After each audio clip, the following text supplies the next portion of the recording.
God, when was the last time I did a whole proper, genuine Sonic video? Too long. But thankfully, we got a new game that just dropped, being Sonic Superstars. Another entry in the 2D Sonic library, sporting the familiar, stubby look of classic Sonic. We got him, Tails, Knuckles, and Amy playable on the hunt against Eggman, and the return of Mac the Weasel, / Fang the Sniper, / Hunter, and a new character named Trip.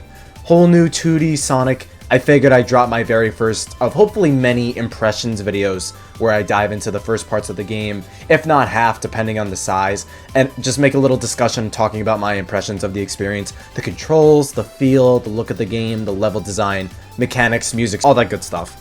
And 3 things before we get this impressions video underway. Number 1, I know I get the frustration or annoyance noticing me, this man, as a fraud of a Sonic fan because he didn't touch Frontiers yet and he's going straight into the next new Sonic game after that, being the 2D one. I know, trust me, it'll all make sense when more of my discussion analytical type content improves, and you'll know when that time comes.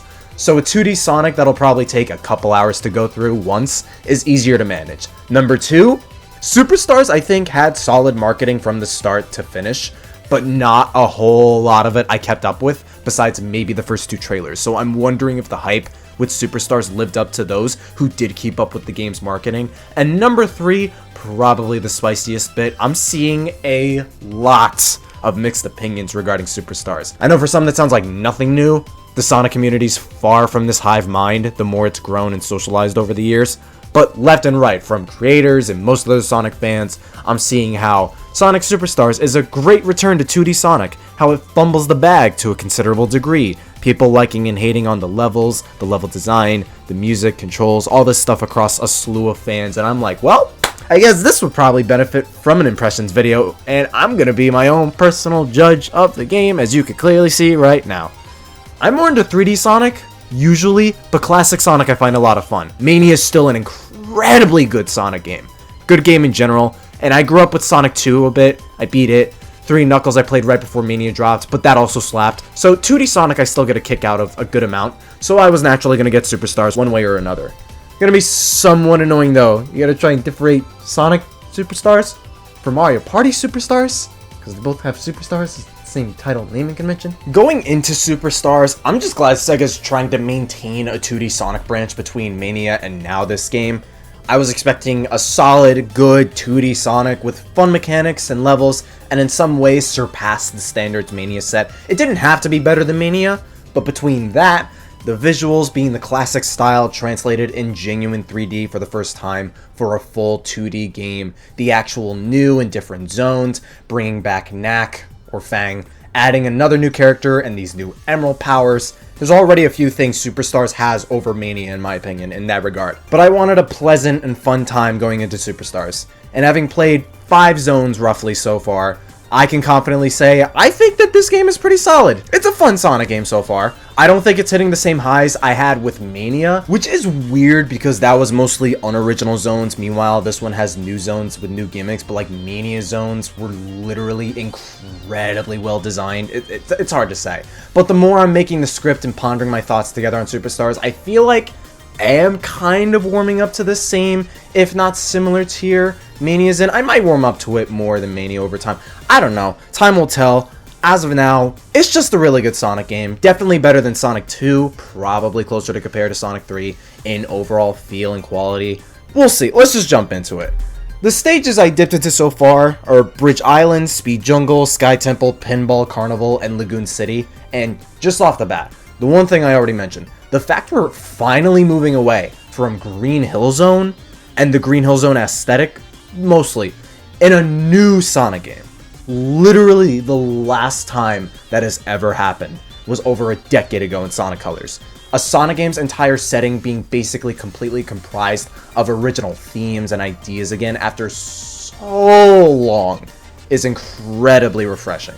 But even then, the zones themselves, they still have that distinct flair that makes Sonic zones and levels in most games memorable and fun.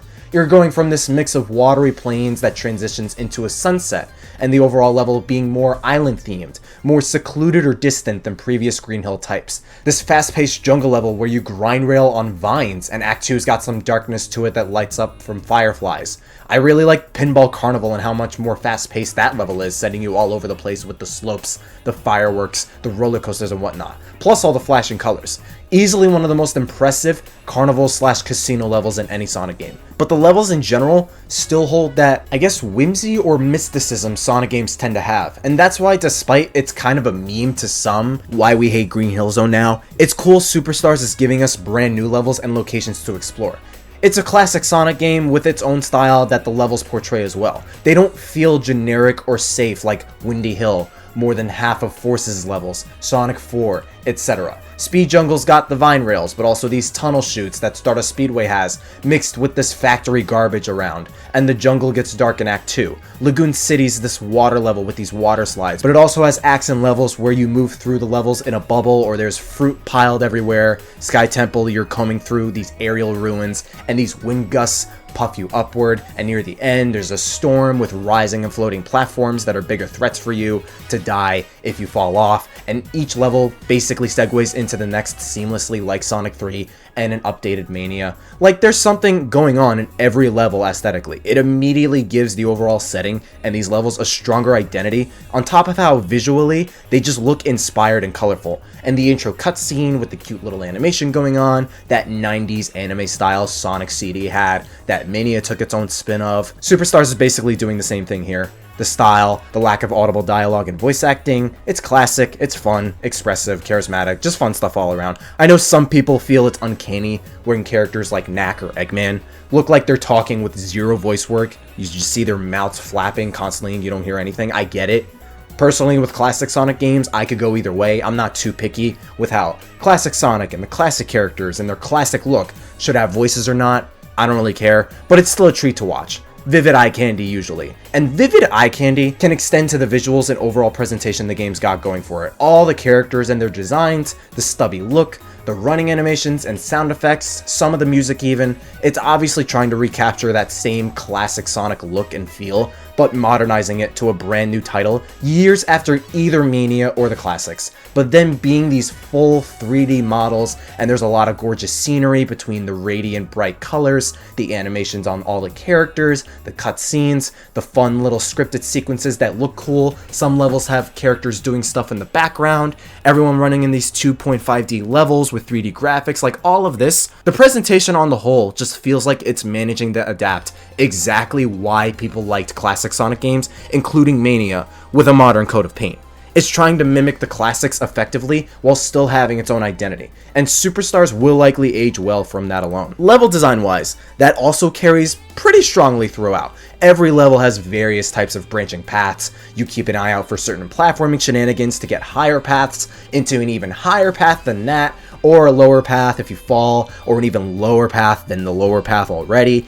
And they'll lead to rings, medals, special stages, power-ups, faster routes to clear the level, etc. Each level having their own theme, so their own basket of multiple mechanics and obstacles and badniks unique to their respective level. That expansive type of 2D level design that makes 2D Sonic incredibly fun and replayable, like Sonic 2, 3, or Mania. Superstars basically has it too. They're paced really well. A lot of them don't overstay their welcome. You'll spend like 4 or 5-ish minutes per act if you're trying to explore or find some stuff, and roughly 2 to 3, I would say around 3, if you're just trying to blaze through. Not to mention, they're always tossing some new mechanic or idea at you every stage as well, adding to the identity of them, the game, and that lack of it getting stale. They pretty much perfected that balance with 2D Sonic thus far between 2, 3, Mania, and now Superstars in terms of level design, branching paths, and find ways to both keep the player wanting to perfect those levels and to make the levels expansive and intricate enough for the player to keep coming back and find out what else they might have missed. That ingenious type of Sonic level design. It's basically here full force, and that immediately bolsters this game's overall quality pretty high. But of course, that strong level design and structure doesn't go that far if you don't have strong controls and physics in place, especially for a 2D Sonic.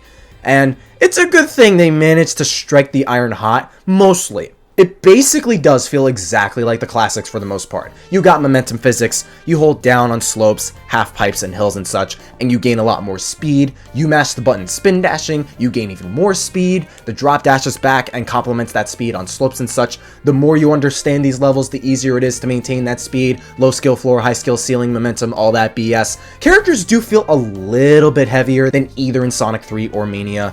A little bit. And the spin dash and drop dash do feel slightly slower in general compared to past games, but I feel like the more you play the game, the more it does line up with the classics in those kinds of physics. You pass that initial bump in the weight or the slower dashes, and you figure out where to effectively use them and mash the spin dash harder than before, and it still genuinely does manage to capture the exact feel in physics 2D Sonic fans love the 2D games for pretty faithfully. Not completely, but still pretty faithful, and that's very pleasing. And you got multiple characters again. Always welcome. Sonic, Tails, Knuckles, and Amy too. They pretty much function like they did in the classics. I don't know how well Amy controls in Origins, but she felt pretty solid here control-wise. I only touched with Sonic and Amy so far, but I'm pretty sure Tails and Knuckles probably play fun too. They're probably going to be fun to play around. And they have their own branch of paths that I'm sure Sonic and Amy can't find on their own. They can only seek themselves because Tails can fly, Knuckles can climb walls, all that good stuff. And speaking of, Superstars also does this really fun thing. I'm unsure of the criteria for this. It might be based on score, emerald count or something. They probably just come up when you just beat a level. I don't know. Certain zones give you an extra act dedicated to a specific character. Sonic has his own dedicated act in Speed Jungle, where you're outrunning Fang. Amy has her own in Lagoon City, where there's a lot of giant fruit, and she provides the new character Trip some of her trademark kindness. That's also extremely cool. It gives every single character a chance to shine in at least one act, and a lot of them are very well designed and fun to go through anyways, so it's good they're trying to give each character some fair share of spotlight, no matter who you choose or who's your favorite. You also got your bonus stages. I did not think they were going to dip their toes back in the Sonic 1 special stages. Surprisingly, they are much better to control and play through here than they ever were in Sonic 1, which also means for me, these bonus stages are actually fun to do. Wow! And there are quite a lot of them too. And there are like 3 in one stage with a few new mechanics within those 2. These are accessed when you pass a checkpoint with 50 rings. Portal pops up above one, just like in Sonic 2. But Sonic's 1 special stages make it a much stronger comeback than they ever did before. No way in hell I would have ever expected that. You have portals here and there too in levels that take you to these flying stages where you go in and out for like 8 seconds, nabbing a few rings. If you win some fruit at the end of most stages, you can access another bonus stage basically. The game makes a very conscious and consistent effort of just chucking you in 5 different types of bonus stages, nabbing either rings or medals. Like there's always something new around the corner or just something new or different happening every 5 seconds throughout the game, basically. It's just doing a lot to entertain you and keep you invested, and I think that's pretty fun. And that's not even factoring the special stages, where there are giant rings scattered across stages in secret locations, just like in Sonic 3 and Mania. But you now swing across these floating orbs in this pocket dimension, like a grappling hook swinging on these little points and vines and whatnot. And they're super fun. It might be a little bit easy. I could be saying that early, as later on they'll probably get harder. But so far they feel pretty easy. Otherwise, it's very dynamic, energetic. I think it's fun. I don't know if it's my favorite special stage, but I think it's pretty fun. It's a new type of special stage. I always welcome any new type of special stage. And when you get Chaos Emeralds, each one grants a specific power. You could summon dozens of clones and they do damage to foes and bosses on screen, or you can do this little mini boost or mini dash, whichever direction you want, like a fireball. Similar to the Burst Wisp from Colors DS and Forces, you can view hidden platforms that wouldn't be visible otherwise, leading to secrets. And this idea is really smart and fun all on its own. The Chaos Emeralds already have this insane level of power, whether in one or all 7, so each one granting a unique ability makes sense story-wise. And functionality-wise, they are well implemented. They're rewards for nabbing the emeralds, basically, and they help make certain level sections or bosses easier. But they never feel like an immediate cop-out. They always feel like you can definitely get by without them, and you can ignore them pretty easily for a proper challenge the levels want you to go through. They're fun abilities that don't feel like that they're required or are immediate fail-safes when stages get tough. But they are incentives for you to go out of your way for the special stages, and I think that makes for both strong levels and a solid mechanic. And the bosses feel pretty solid too. You get an idea of how to go about hitting their weaknesses. There's a lot of varied designs and types. Not all of them are Eggman and some mech. They all got neat designs, gimmicks, animations. They are slow. They aren't the same types of bosses like past games where you just like, oh, you could just mash and just hit them. You get knocked into iframes, grab a ring, you could just keep wailing on them. Yeah, no, you're kind of waiting for a little while. So they are kind of slow. I didn't really struggle with them that much though. Once I figured out, oh, the iframes are gone. Okay, so they're just kind of classic bosses. They're all right. I think they're fun. I think the bosses are good in this game. The levels are also stringed together seamlessly if you play it in one shot, but you also have a little world map basically, where it's this level select style format where you platform along to access different levels, basically more than what Generations did. Any character can be toggled back and forth. You can go back and select previous stages for more rings or find more special stages and routes you missed. It's both pretty cute, they went and give us this world map like this, and very convenient. And as far as multiplayer goes, nothing was touched yet. No co-op, no battle mode, or any other type of mode. I can't say anything on the multiplayer. I played the Steam version, but I'm probably going to cop the Switch version and play with 2 of my best friends by the time this video goes out.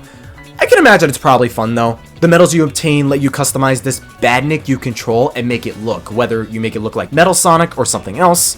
But you need a lot of medals to make any leeway in having some customizable options available. So it's interesting there, the game tries to get you to explore and do the bonus stages to get these cosmetics. Perform the bonus stages better each time you fail. And for something pretty insignificant or irrelevant to the main campaign, it's weirdly pretty motivating to have a somewhat steep curve of medals lock off these unlockables so you can improve your skill. That said, that incentive to improve and the utility for the medals probably would have been much better utilized if they unlocked music in the game, or music from past Sonic games, character art, hard mode, something that wasn't just tied to the multiplayer, right? If you don't have many friends or means to indulge in multiplayer, that's basically a redundant reward, all things considered. You have like no incentive to go out of your way to get those medals. So even when there is some incentive to go out of your way for those medals, to me, it could be a lot better. Like the red star rings from Generations, for example.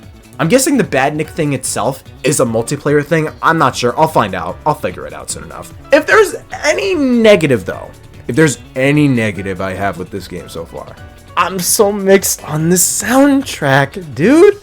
And when you're mixed on a soundtrack for a Sonic game, you know that is a grave sin that the composers fumbled. Now, zone music like Bridge Island, Speed Jungle, Lagoon City, especially Act 2 for Lagoon City, they slap. They're awesome. The Act 1 and 2 boss music though, some of the songs trying to replicate that Genesis twang every time Sonic tries to do a classic anything. Generations and Mania did it a little bit, and it worked there because they were literally the exact, well, for Generations at least, it was the exact same song with the synth beat. You didn't really have to change much of anything there. Mania was a lot more, but it worked. It was in moderation, mixed with more broad instrumentation and composition. Here, it's like half and half, and the half where it's that broad instrumentation, it's very good. The other half where it's that Genesis twang, it's growing on me a little more. I'm not gonna lie though, I'm so sick of it whenever Sonic does a classic anything. Good chunk of it just sounds like stock Sonic 4 music, and Sonic 4's music, in my opinion, coldest take on the planet. It sucks, dude. Same for the majority of classic Sonic's levels as music in Sonic Forces as well. It's very short, it's very repetitive, not as pleasing on the ears as most other Sonic music, especially in the same game where there's different types of instrumentation going on. They don't need to keep doing that every time a classic Sonic something comes. They don't have to sacrifice musical variety and instrumentation whenever a 2D classic thing swings by.